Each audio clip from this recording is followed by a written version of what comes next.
never made it, but I know what it takes. I'm motivated by a mix of emotion. Got my statement, and I'm reading it slow so I can understand it fully. Appreciate my standing, go out of this world and right on time. Oh, never in my life have I seen the sky light up like this. I'm far away from Earth and I wanna know if you exist. Mission control, do you read me? Send me my coordinates lately. Mission control, am I drifting? Tie me to someone who will love me, yeah. Wait, I think I'll last a bit longer. Fine, I'm not. Welcome everyone. Welcome everyone. Welcome everyone to another Ref Brandon and the Todd family YouTube video. Wherever you are, whatever you may be doing, thank you so much for making Ref Brandon and the Todd family part of your day. We always greatly appreciate it. Why can't people let stuff go? That is going to be the topic of today's video. My papa used to always aggravate my grandmother and say that most archaeologists were women because women love to dig up the past. Well, that's how I feel now about college football fans, because last night I'm still seeing stuff all over social media, whichever social media outlet you turn to, where football fans are still complaining about Florida State getting left out. And I'm thinking, my gosh, people, it's Wednesday night. Y'all have got to let this go. But let's talk about a few things that you may know, may not know, may have thought about, may not have thought about. Number one is, I'm a firm believer that you reap what you sow. I believe in karma.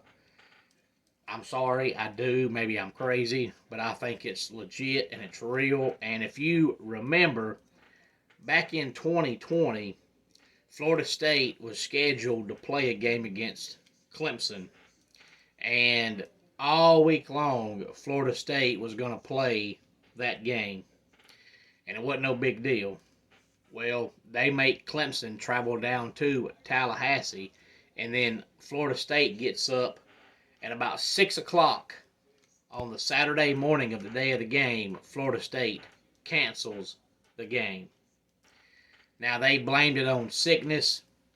That's hogwash. There were reports that every single player on both teams was healthy. There was no sickness going around, but since it was 2020, you could do that and it wasn't a big deal. But all they had to do was cancel that game against Clemson on Tuesday or Wednesday. Nobody thinks twice about it. Not a big deal. But you let them travel all the way to Tallahassee and then get up on the Saturday morning of the day of the game and say, no, we're not playing. And they only backed out because back in 2020, Florida State sucked. And they knew that Clemson was going to destroy them, but they knew because it was 2020, they could back out of it and nobody would say anything about it. But all they had to do was back out in the middle of the week, but they wait to the day of the game.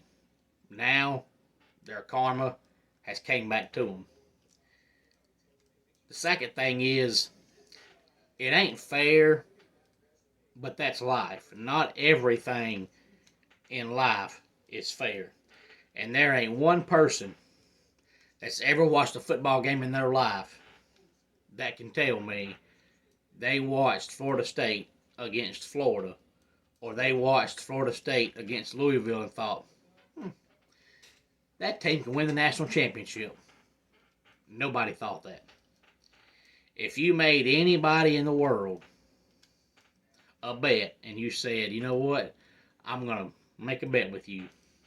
But if you lose this bet, I get your house, I get your car, I get everything you own.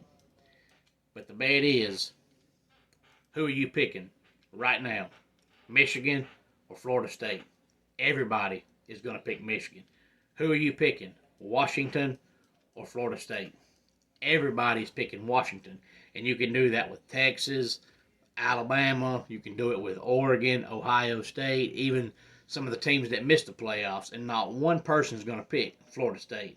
So if we're all in agreement that we wouldn't pick Florida State against any of the other top tier teams, then why are we so upset that they got left out if even we admit that we don't think they've got a shot?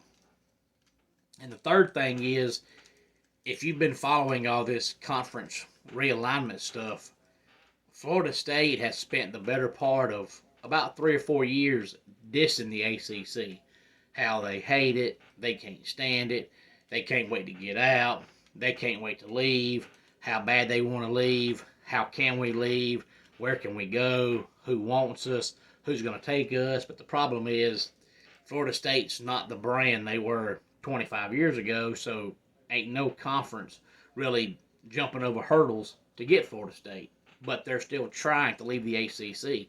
You can't sit here and diss the ACC and talk about how bad you hate it, but then all of a sudden, when you go undefeated and get left out, say, man, our conference done us wrong. That's stupid. You shouldn't have dissed them. That's on you. And the next thing is, what do they expect?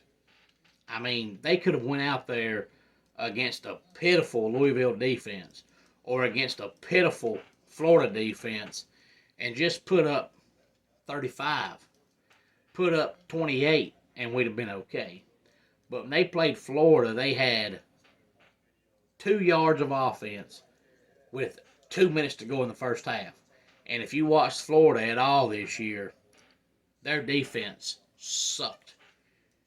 And Florida State couldn't do anything against them. Florida State's biggest problem is their backup quarterbacks, both of them, because the second string guy, I think his name is Tate Rodemaker, played against Florida, and the third string guy, I believe his name is Brock Glenn, played against Louisville, and they both sucked.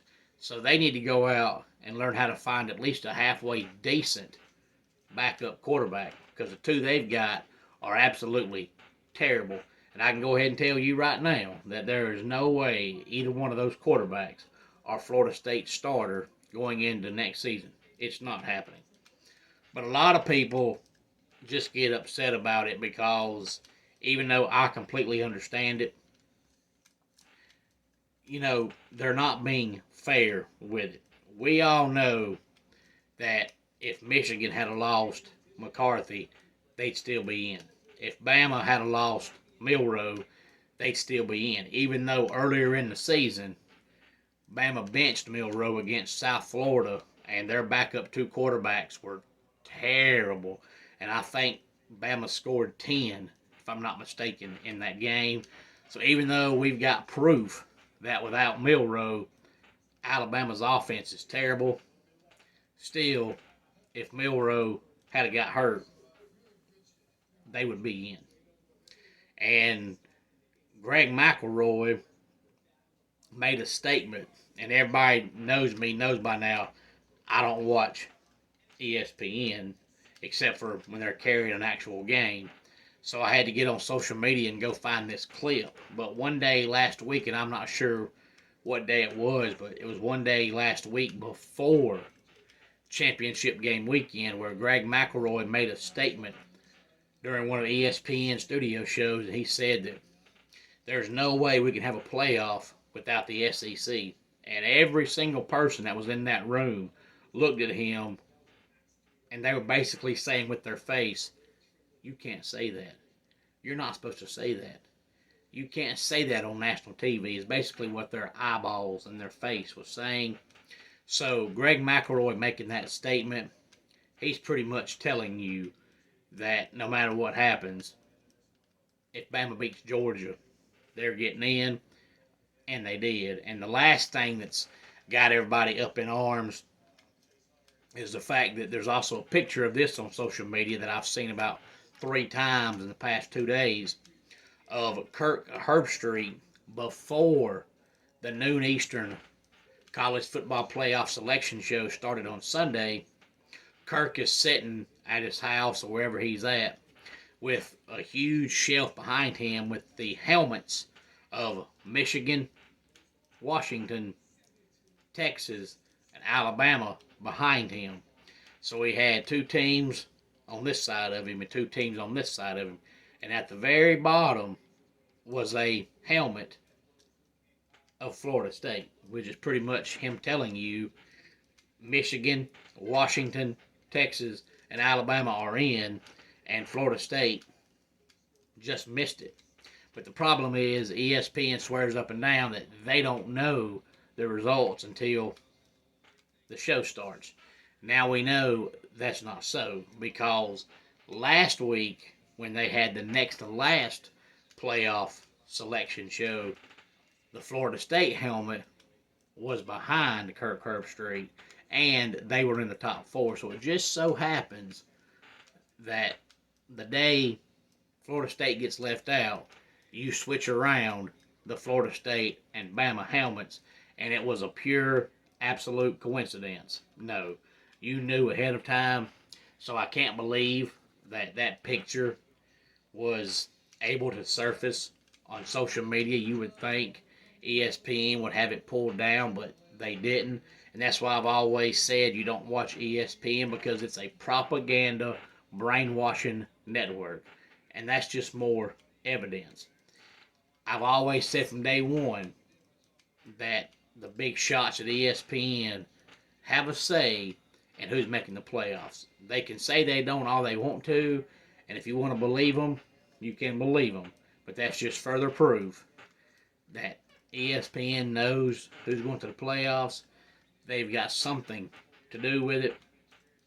So don't believe them when they say they don't, or you'll just continue to be wrong. But I'm afraid this is going to happen again next year, because I still have not, as of yet, seen anything that says, hey, starting next year, we're taking the top 2 teams in each conference.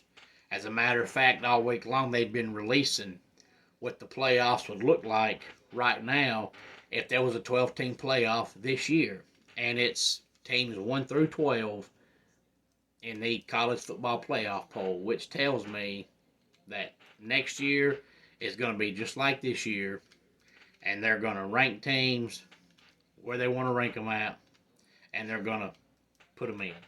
I guess the good side of it is, the only good side of it is, a team like maybe SMU or Liberty or Cincinnati the year they made it in. Now, if those teams get in, you can say, you know what? You say you're Cinderella, here's your chance to prove it. Because they can't go out there and just win 1 game. They're going to have to go out there and win 3 or 4 games. So if they're able to go out there and beat those highly ranked teams, you can say, you know what? You were right. Your Cinderella story. You proved us wrong. If they go out there and lose by 20, then you can say, yep, you still got a long way to go. But the worst part of it was the fact that the college football chairman, Boo Corrigan, came out and said that even though Florida State won all their games, they weren't going to put them in. And then the same breath, he talked about how Liberty was going to play in a New Year's Six bowl game because they won all their games. So Florida State wins all their games, and it doesn't matter. But Liberty wins all their games, and that matters. So it makes no sense, so don't try to make sense out of it, because it's not going to happen.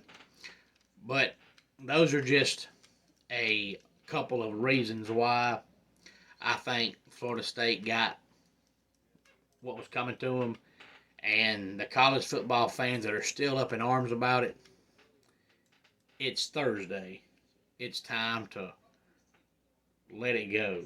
Especially if you're the rival fan base or the rival team of Florida State. Like, why are you wanting them to be in the first place? What's it doing for you? Absolutely nothing. So I just do not understand. I think it's just people wanting to be human and just find something to complain about. Homes for Our Troops is a publicly funded 501c nonprofit organization that builds and donates specially adapted custom homes nationwide for severely injured post 9/11 veterans. Since the 2004 inception, nearly 90 cents of every dollar spent has gone directly to our program services for veterans. Visit at hfotusa.org. Let's go ahead and get our dad joke of the day in here. My wife hated my impulse purchase of a revolving chair, but then she sat on it. Eventually, she came around. And that does it for today's Ref Brandon and the Todd Family YouTube video. Until next time, it's Ref Brandon saying, just like in pro wrestling, life can be over by the count of 3. Tell your friends and family how much you love them. Bye.